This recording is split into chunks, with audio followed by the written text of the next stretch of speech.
इधर देखो, हम लोग क्या पढ़ रहे हैं, यूरोप में राष्ट्रवाद पढ़ रहे हैं, है ना। तो यूरोप में राष्ट्रवाद में सबसे पहले क्वेश्चन क्या है, यूरोप में सबसे पहले क्रांति कहाँ हुआ था, है ना। और क्रांति हुआ था तो किस वजह से हुआ था, क्या कारण था।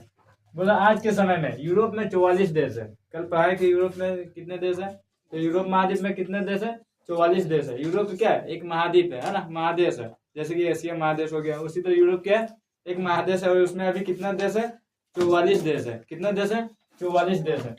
1850 से पहले निरंकुशवाद चल रहा था। 1850 से पहले वहाँ क्या चल रहा था, निरंकुशवाद चल रहा था, यानी कि वहाँ राजाओं का अतीत चल रहा था, है ना। बहुत सारे जुल्म ढा रहे थे राजाओं, मतलब वहाँ के लोगों पे। तो वहाँ के राजा दुराचारी से परेशान होकर क्रांति कर दी। वहाँ के राजा क्या कर रहा था, बहुत मतलब लोगों को, वहाँ के लोगों को बहुत सताता था, है ना, दुराचारी करता था। तो उससे परेशान होकर लोगों ने क्या कर दिया, क्रांति कर दी थी, है ना। और क्रांति कर दी। और सबसे पहले क्रांति फ्रांस में हुआ था। कहाँ हुआ था, फ्रांस में हुआ था। कब हुआ था, उस समय फ्रांस का राजा लुई 16वां था।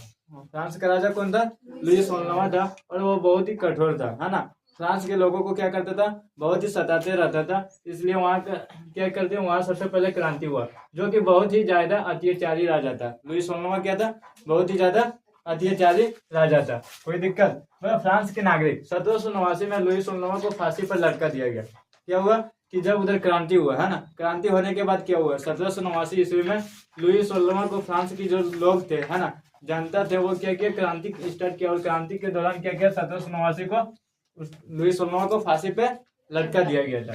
फिर अगला 1789 से लेकर 1799 तक फ्रांस पर किसी का राज नहीं था। मतलब लुई 16वां को फांसी पे लटकाने के बाद वहां कोई भी राजा नहीं बचा जो फ्रांस पे राज करे। तो नहीं बचा तो क्या हुआ, लोकतांत्रिक देश बन गया। फ्रांस कौन सा देश बन गया, लोकतांत्रिक देश बन गया। लोकतांत्रिक देश किसे कहेंगे, जहाँ लोगों का राज चलता है। किसका राज चलता है, लोगों का। जैसे कि भारत क्या लोकतांत्रिक देश है, यहाँ लोग ही मतलब जनता, मतलब नेता चुनता है ना, लोग ही प्रधानमंत्री बनाता है, मुख्यमंत्री बनाता है। लोग जिसको चाहेगा उसको राजा बनाएगा, ठीक है, उसी को कहते हैं लोकतांत्रिक देश। और राजतांत्रिक देश में क्या होता है, राजा है तो उसका बेटा ही राजा बनेगा, ठीक है। लेकिन लोकतांत्रिक में ऐसा नहीं, लोग जिसको चाहेगा उसी को बनाएगा, जिसको नहीं चाहेगा उसको हटा देगा। तो ये था सबसे पहले क्रांति स्टार्ट हुआ था। तो याद रहेगा क्वेश्चन, सबसे पहले कहाँ हुआ था तो फ्रांस में हुआ था। ये ऑब्जेक्टिव में पूछ सकता है कि यूरोप में सबसे पहला क्रांति जो हुआ था वो कहाँ हुआ था। तो यूरोप में सबसे पहले क्रांति कहाँ हुआ था, फ्रांस में हुआ था। ये एक ऑब्जेक्टिव क्वेश्चन हो गया। दूसरा क्वेश्चन पूछेगा कि यूरोप में जो क्रांति हुआ, फ्रांस की क्रांति, वो कब हुआ था। तो कब हुआ था, 1789 में हुआ था। कब हुआ था, 1789 में हुआ था। बोलेगा अगला ऑब्जेक्टिव आ जाएगा कि लुई 16वां कहाँ का राजा था। तो कहाँ का राजा था, फ्रांस का था, है ना। ये एक ऑब्जेक्टिव क्वेश्चन बन गया। अगला ऑब्जेक्टिव क्या बनेगा कि लुई 16वां को फांसी कब दिया गया।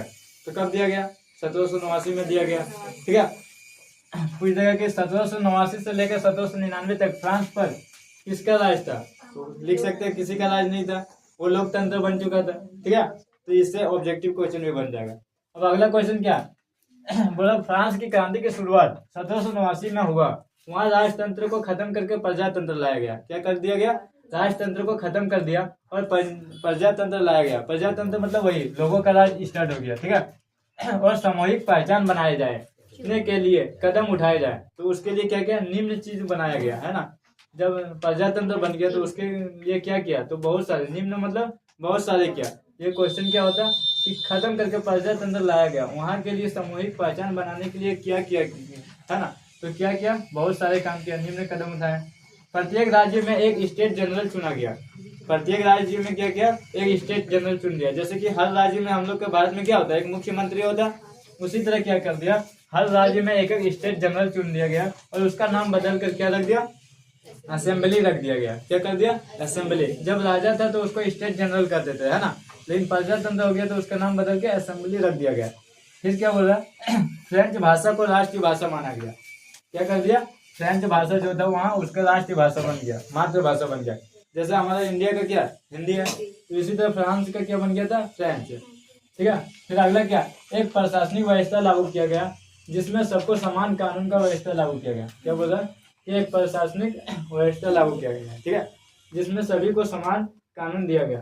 फिर बोला आयात और निर्यात। आयात मतलब क्या था, कोई भी वस्तु को बाहर से लाना, और निर्यात मतलब कोई भी वस्तु को बाहर ले जाना। और क्या होता था, जब राजा होता था, तो जैसे कि ये हो गया बिहार, ठीक है, और ये हो गया झारखंड, यहाँ जो सीमा मिल रहा है यही सीमा है, दोनों तो कोई सीमा पे मिलेगा ना। यहाँ बॉर्डर पे कौन रहता था, फौज लोग रहता था, और यहाँ से कोई वस्तु इधर ला रहा तो यहाँ क्या करता था, मतलब टैक्स लेता था, और इधर से कोई वस्तु लेता था तो इधर टैक्स लेता था।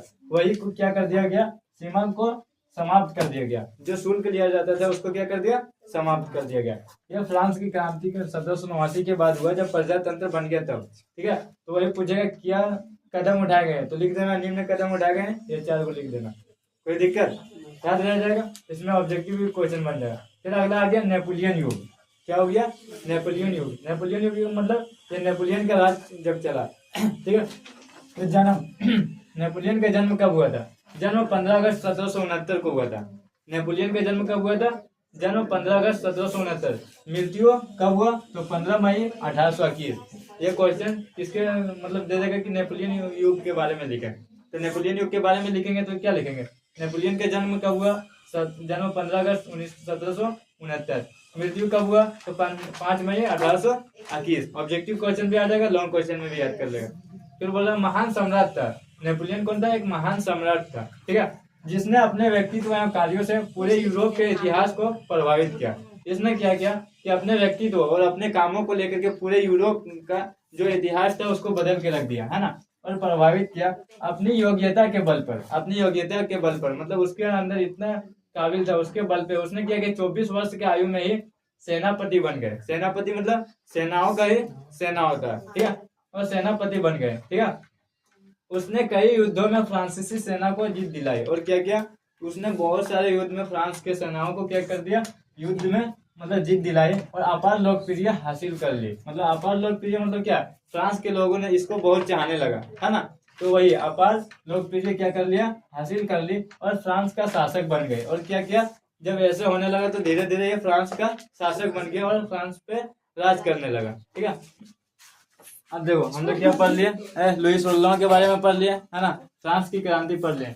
अब देखो क्या 1804 में नेपोलियन युग पर है ना, उसमें देखो क्या 1804 में नेपोलियन शासन काल में जब नेपोलियन फ्रांस पर अपना शासन चलाना शुरू किया। क्या किया, नेपोलियन ने फ्रांस पर अपना शासन चलाना शुरू किया, है ना, कब, 1804 में।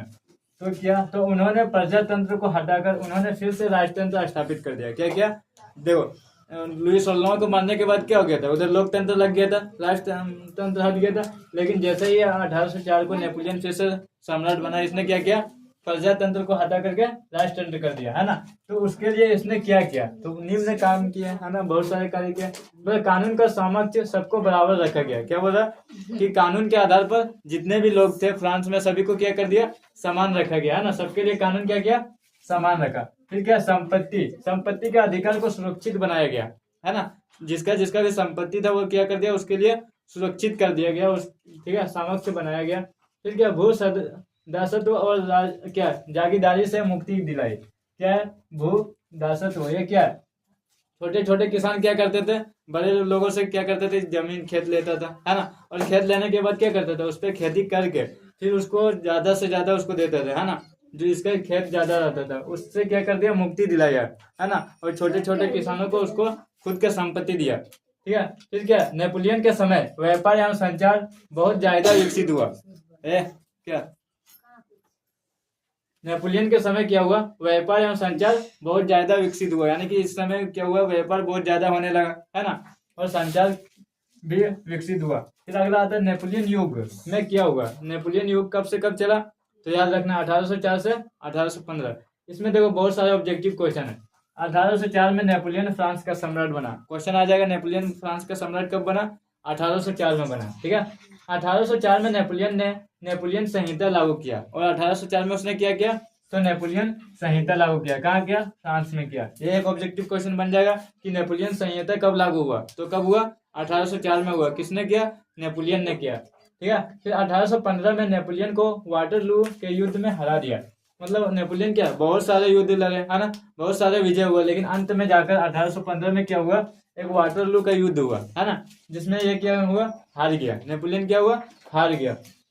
किसने हराया, तो मित्र राष्ट्र ब्रिटेन, रूस, पर्सा, ऑस्ट्रेलिया, ये सारे लोगों ने मिल करके इसको हराया। ठीक है, तो ब्रिटेन, रूस, पर्सा, ऑस्ट्रेलिया क्या क्या, ये सभी ने नेपोलियन को कैद कर लिया, और कहाँ भेज दिया, सेंट हेलेना नामक टापू पर रख दिया। कहाँ रख दिया? सेंट हेलेना नामक टापू पर रख दिया, जहां पर 1821 में नेपोलियन का मृत्यु हो गया।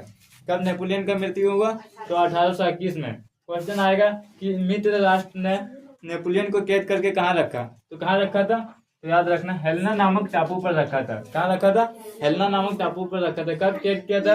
तो 1815 में वाटरलू की जो लड़ाई हुआ था उसमें हारने के बाद। ठीक है, यहाँ तक क्लियर। अब देखो, जब नेपोलियन मर गया है ना, तो वहां का फिर कोई राजा तो आएगा ना, कोई सम्राट। तो क्या हुआ? मेटरनिक युग। उसके बाद क्या स्टार्ट हो गया? मेटरनिक युग। 1815 में नेपोलियन युग खत्म, वहां से दूसरा युग होता है स्टार्ट, मेटरनिक युग। मतलब यूरोप के विजय शक्ति ब्रिटेन, रूस, पर्सा, ऑस्ट्रेलिया। नेपोलियन की मृत्यु के बाद 1815 में ऑस्ट्रेलिया की राजधानी वीना, ऑस्ट्रेलिया की राजधानी, एक होता है ऑस्ट्रेलिया, ऑस्ट्रेलिया नहीं है, ऑस्ट्रेलिया है। ठीक है, ये देश है और ऑस्ट्रेलिया क्या है? महादेश है। तो ऑस्ट्रेलिया की राजधानी वीना में एक सम्मेलन बुलाया गया। क्या किया गया?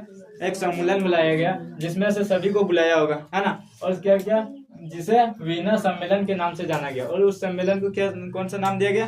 वीना सम्मेलन के नाम से जाना गया।